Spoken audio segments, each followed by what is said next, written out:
What's going on, everybody? RJ Ochoa here from SB Nation's bloggingtheboys.com. We hope all is well wherever you are. We hope you're happy, safe, healthy, and that you're excited for the off season to officially begin. That is correct. Today is Thursday, the third day. Shout out to Joseph Tribbiani. It is June the 8th. 2023, and I'm putting this video together for you at 46 p.m. Central Standard Time. The Dallas Cowboys have concluded their mandatory minicamp, OTAs, all that stuff. It's all in the rearview mirror, and the Dallas Cowboys now taking a break until they reconvene to head on out to Oxnard, California in the final week of July. I know that it feels like we haven't had football stuff happening for a little while, basically since the NFL draft ended, but if you thought that was the desert, this is it. I mean, we're about to really kind of go into it, but the good news is we're going into it together. We are not going anywhere here at Blogging the Boys, our YouTube channel, our podcast network, our website, our social activity. We're going to be here talking about the Dallas Cowboys all throughout every single day for the coming weeks, obviously into training camp, the preseason, the regular season, the postseason, and then we'll do it all over again because that's what we do here at Blogging the Boys. And what we're going to do here today is talk about some mini camp takeaways with the mini camp session officially now all over.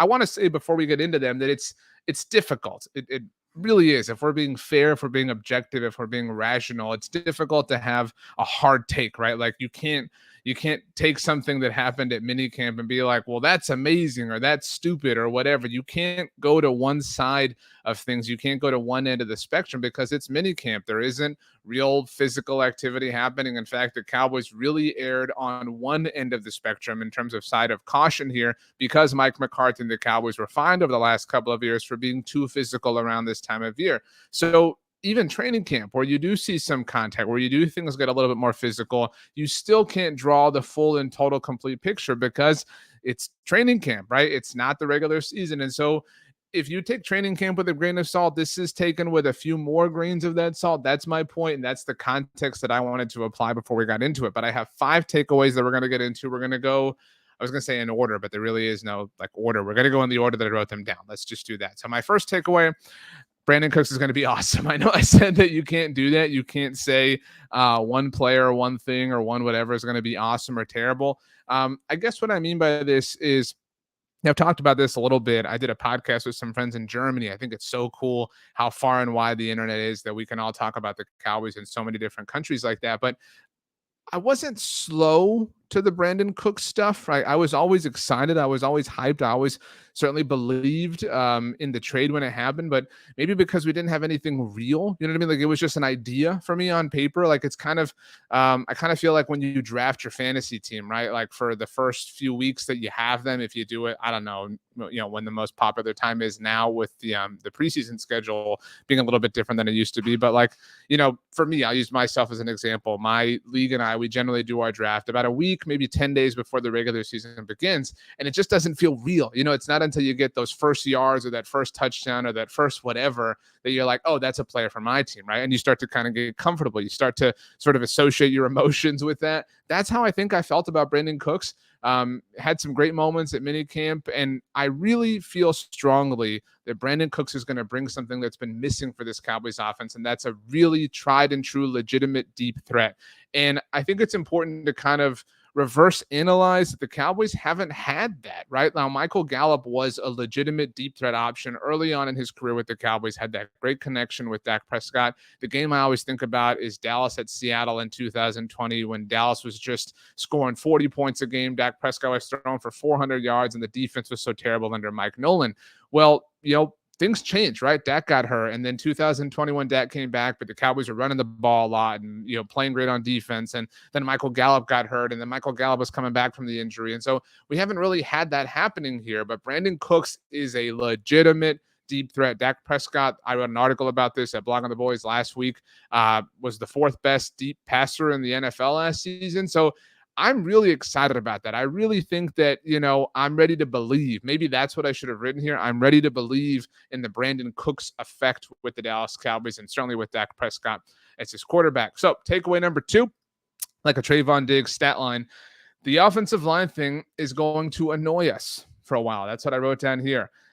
This week saw Tyron Smith work at left tackle and Tyler Smith work at left guard, and I think that probably made us the happiest. We talked about this on this week's Blog on the Boys Roundtable. We do those every Tuesday. If you're new around here, we stream them live both on YouTube and on our Twitch channel. If you want to subscribe and watch along, you can always catch the rewatch at your own convenience. But we talked about this a little bit because I don't think that there's a large consensus of Cowboys fans who wants to see Tyron Smith play right tackle. Right now, I think we all agree that Tyron is probably going to get hurt. It's an unfortunate thing to say, but it's just reality at this point. Hasn't played a full season since 2015. And I think we all agree if you're going to play Tyron, if you're going to move forward, if you're going to do this, he has to be your left tackle. Tyler Smith has to be your left guard. And the Cowboys, unfortunately for all of us, are super comfortable with not putting all their cards on the table, right? The Cowboys are super fine with everyone kind of living in the ambiguity of it all. And so I think that we're going to be really annoyed about this. This is the thing. This is the thing. I think if you have a conversation with a random Cowboys fan, you say, hey, what's bothering you right now about the Cowboys? They bring up the offensive line. Who's going to be left guard? Is it going to be Tyler Smith? Is it going to be Terrence Steele, Josh Ball, Chuma Edoga, Austin Richards? Is it going to be Matt Waletzko, who saw some left guard work this week? We really don't know. And it's not a problem, right? It's like you know how sometimes people type a whole word in lowercase for like sarcasm or something like that? Like it's sort of meant to imply sarcasm. It's like a young person thing, I think. Maybe I'm old now. I just kind of realizing that, having a little bit of a crisis right here. But it's kind of like a all lowercase problem. Like not even the P is capitalized. And so it's just an issue. It's the thing. Like they have to kind of figure the answer out, but they seem very content with taking their time and keeping all the state secrets inside of the star. And so we're going to be left wandering in annoyed land, and that bothers me, and it probably bothers you. But takeaway number 3, this one is super unpopular. All right. You're not going to like it. Maybe you will. I don't know. It depends. It depends where you say this, right? Like, Facebook is Facebook, right? Whatever. You say something on Twitter, sometimes you get a certain kind of response. You say it here on YouTube, sometimes you get a certain kind of response. For some reason, different places have different, reactions to certain things. So I don't know. You tell me how you feel about this. Let me know on Twitter or Instagram at RJ Ochoa, here in the comment section, whatever you want to do. I'm excited to see Mike McCarthy call plays, and I'm excited both in an opportunistic sort of way and a kind of defeated sort of way. The defeated sort of way is we have to do it, right? I've said this for years now. You can't hire Mike McCarthy 3 years ago, somebody who's made his way in the NFL for his ability to call plays and the impact he has on offenses. You can't bring that guy in and then not have him call your offense, right? It would be like if somebody hired Dan Quinn, right? Like in the future, whoever ultimately does to be their head coach will be the head coach of the Cowboys. But like, it'd be like if somebody did that and then didn't let him call plays on defense, right? Like didn't let him be involved. Like think about that. That's kind of what happened, right? Like that sounds stupid if I say it out loud here to you right now, right? You're like, well, that would be dumb if a team hired Dan Quinn. He's awesome on defense. Like they should totally let him call defensive plays. Obviously, there's responsibilities involved with being the head coach, but like that's his thing. Why would you hire Dan Quinn if you didn't want him to have an impact on the defensive side of the ball? The same is true when it comes to Mike McCarthy. You may think it was all Aaron Rodgers. You may think it was this, that, whatever happened in Green Bay. But the reality is his resume is what it is. We have to see it from an experimentation standpoint. We have to know, we have to understand. So that's the defeated part of me. But the opportunistic part of me, the excited part of me is the Cowboys seem like they're kind of into this Texas Coast name that the quarterbacks have come up with for the offense. I'm excited to see these West Coast principles. I'm excited to see the Cowboys challenge things from an aerial perspective. And again, difficult to draw a huge amount from what we saw at minicamp, OTAs, all those sorts of things. But I do think this is going to be a breath of fresh air. We often talk about when it comes to new head coaches or new coordinators or new whatever, the kind of honeymoon bump. And I do think that we're going to see a honeymoon bump from the Cowboys offense. Maybe they return to being the dominant side of the ball on this team. That's a bit of a lofty goal. But either way, I am very, very excited to see Mike McCarthy call plays on the offensive side of things. All right. Next step. This one's a little weird because I kind of feel weird about it, but that's why I use the word weird. Cornerback depth will be fascinating to watch at camp. And maybe you don't think it's fascinating. Like maybe it's just kind of simple. Maybe it's just kind of cut and dry and there's no real fascination to it. I find it interesting on some level, on at least a bare minimum level, that Eric Scott Jr. has gotten work on the outside and that Kelvin Joseph has not to date through the minimal action that we have seen, right? Eric Scott Jr. got work with the first team. Trayvon Diggs not there. Stephon Gilmore not involved, right? Like, you ultimately wind up at a point where you kind of have to do that. But Kelvin Joseph isn't getting those snaps. I find that interesting. And the Cowboys have hyped Kelvin Joseph up, with his work in the slot at nickel, obviously, special teams dude we've seen at different times. Who is We agree, right? If we trotted out the starting secondary for the Dallas Cowboys, Trayvon Diggs, Stephon Gilmore, Deron Bland, bing, bang, boom, boom, boom, we're good, right? Maybe Jordan Lewis is your slot corner. I think we all believe in Deron Bland, but like there's an argument for Jordan Lewis is my point. What's the next group, right? Like if the first wave is Trayvon Diggs, Stephon Gilmore, Deron Bland, what's that next group look like? I'm really curious about that because whatever that next group looks like, whoever your outside corners are, they're one injury away. Who's that player? Who is the player that is one Trayvon Diggs or Stephon Gilmore injury away from us seeing them thrown into the fire, so to speak? Is it Eric Scott Jr.? Are we willing to go that far? Is it Nashawn Wright? I mean, I'm very, very fascinated to see ultimately kind of how this thing winds up shaking itself out. So that's my number 4, which means we have one more left if you know how to count. All right. And number 5, it's kind of a downer, but just kind of the truth.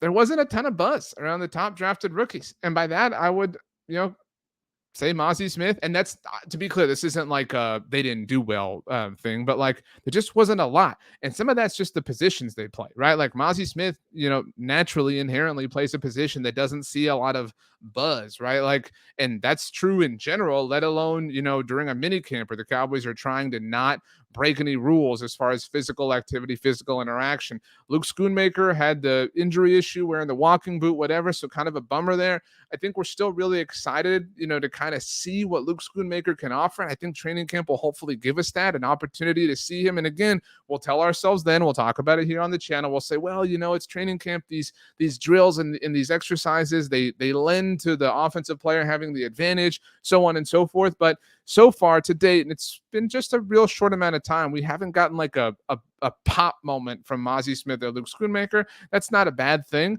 It's just acknowledging, the way things are right now at this point in time on Thursday, June the 8th. Those were my 5 takeaways. I also, if you want an honorable mention, I don't have this as a banner, but and also this is super obvious, but kind of got to figure this kicking thing out. I know it worked out, Cowboys, that you kind of, just stumbled into a situation last year that worked out for you with Brett Maher, but maybe find the guy. Maybe find the option. You cannot go to training camp with just Tristan Vizcaino. You can't do that. That would not be smart. That would not be wise. So yeah, those are my takeaways from Dallas Cowboys minicamp, and they have broken their going their separate ways, doing their own thing until the time comes for them to reunite and get ready for training camp. And that's going to be a lot of fun. But like I said, we are not going anywhere between now and then. Make sure you subscribe right here to the Blog on the Boys YouTube channel so you don't miss any of our wonderful content. Make sure you check out blogontheboys.com, the Blog on the Boys podcast network. You can hear me over there as well. I say me. My name is RJ Ochoa. You can follow me on Twitter or Instagram at RJ Ochoa, on TikTok at rj.ochoa. If you would like to send me an email, you can do that as well. rj.ochoa@sbnation.com is how you do that. Or you can leave a comment down below and we'll do our best to get to those. I hope you have a wonderful weekend. I hope you have the best time. I cannot wait to see you soon. And I hope you have something delicious for dinner or breakfast or lunch or a snack, whatever time of day this video finds you. I hope the next meal you eat is extraordinary. Thanks so much for hanging out, everybody. We'll see you next time.